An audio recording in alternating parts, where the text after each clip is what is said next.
Today I want to share a couple in-class activities that I've been doing this semester, my first semester back teaching in person at Hunter. So, obviously we're all online for a while. I was online completely last year as well. And I'm also online at Lehman still. So should back up a second. For those of you who don't know me, my name is Breech. I am the associate coordinator of the Writing Center, so I work with Jack there as well. And I adjuncted both Hunter and Lehman. It's really great to see so many CUNY-wide people in the chat. As someone who's been at two CUNYs for several years, it's really cool to see people coming together. I saw a couple of Lehman names in there, which is nice as well. So I'm still teaching online there, but I'm teaching in person at Hunter, and I didn't want to just sort of make these past 2 years a wash. I wanted to really bring in some things that worked really well on Zoom back into an in-person classroom, or try to, at least. That's been kind of my attempting at merging these sort of things. All of my first year writing students had, 2 years of online in high school, so they got used to that in some ways. So one thing that I did to sort of introduce the ungrading conversation in my class, besides reading the Jesse Stommel piece that I can link up, actually maybe often wouldn't mind linking up. I know that you give it to your students, I give it to them, and we have a conversation about ungrading through this Jesse Stommel piece. But I had them create a Google Docs, which I'm sure many of you use Google Docs while teaching online. I still like to bring that chat component into the in-person classroom.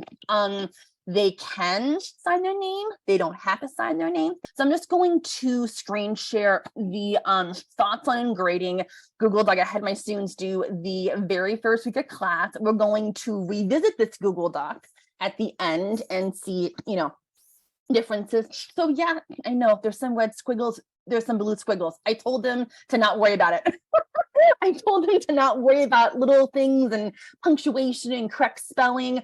So we really talked about thoughts on grading and how feelings on grades have affected you as a student so far. So we unpacked a lot of stuff about college prep in 6th grade and 5th grade, and how that scared them, and how grades have really caused issues with their families. So we can kind of go through and see. I think my favorite was a student who said, I felt I was flabbergasted, perplexed, bamboozled, and utterly speechless. The grading system is too stressful on students, and no one should have to worry about failure because failure helped us learn, but grading failure makes me cry. That's one, not to laugh about. This is great. This is a student who wasn't talking a ton the very first day, but he really opened up here, and he's been much more of an open student since. And I just love the the vocabulary here. I had them comment on each other's. A couple of people signed, like I said, I didn't have to.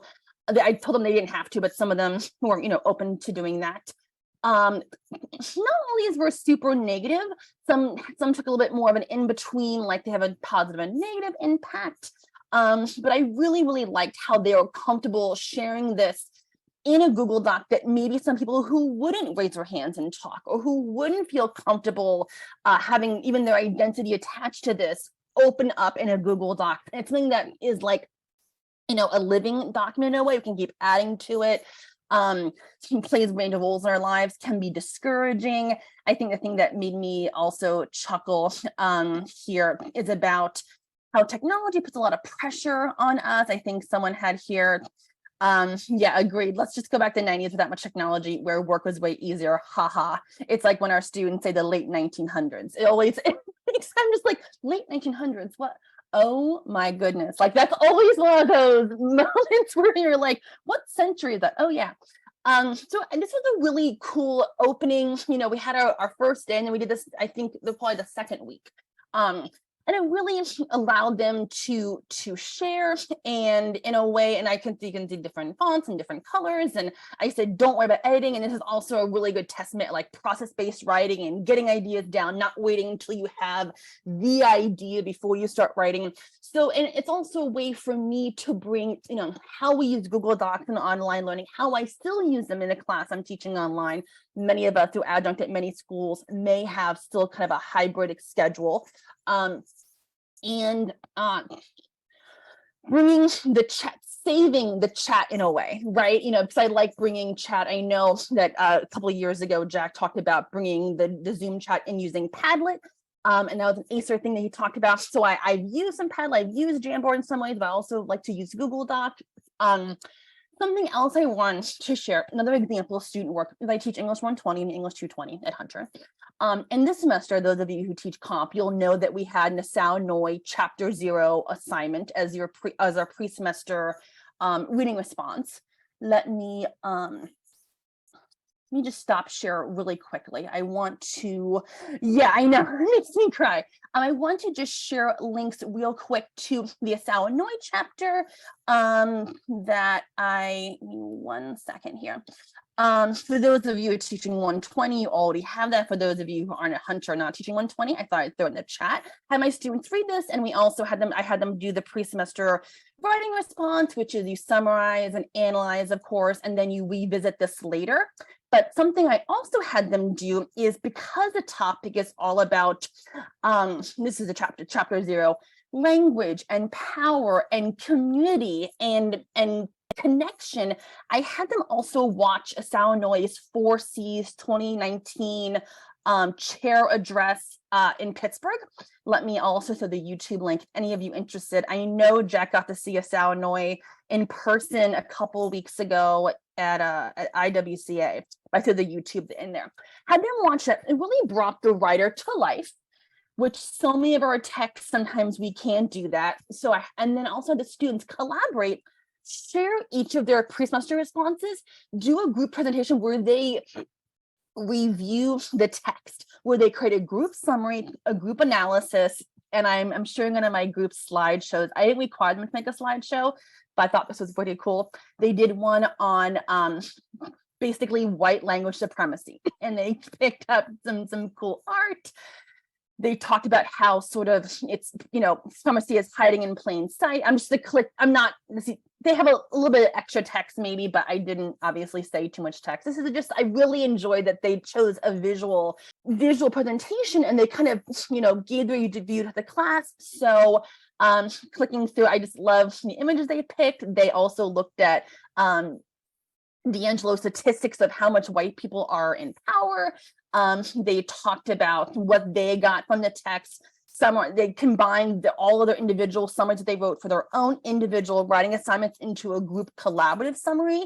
Talk about white passing people, which is something that Asylum Noise talks about, being a light-skinned person of color, and how the students reacted to him speaking on behalf of white language supremacy and sort of the complicated role of a white passing person of color. And then, well, the end, stop the menace. So I love that. I allowed them to use whatever sort of type of presentation for this article review, where I had them do a group summary, do a group analysis and critique, and I really liked that some of them chose something visual.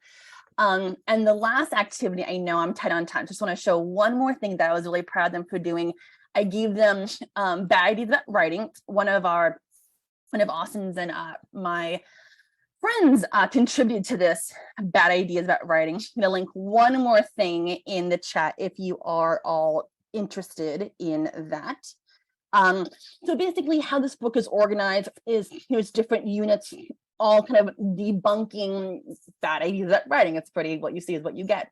So one of the things I really do to help that I think helps empower students, besides working collaboratively and having them present their work together, especially on topics that I feel really do require community versus individual action, is I have them pick texts to teach to the class, basically.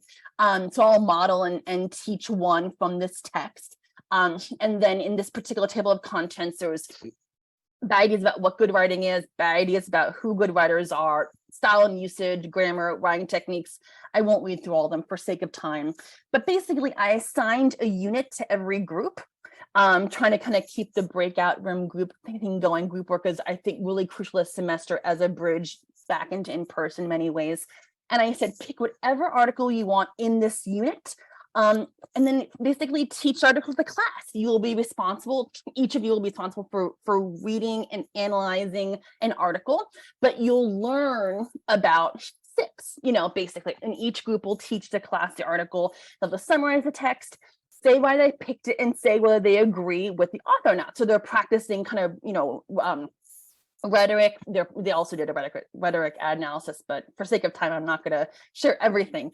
But they get to position themselves in the argument. They get to practice, counter arguments. They get to just do a lot, and then teaching each other. So this is one of the presentations my students did vis-a-vis grammar, and oh yeah, I have it minimized. I'm sorry about that. And they did some cute, I think it was cute emoji play. They talked about the grammar and usage group. And these were students who are all second language, and they feel like they're expected to know grammar and they're great on grammar without ever being formally taught grammar. So they talked about sort of teaching grammar in context or separately, and they did a cute little slideshow.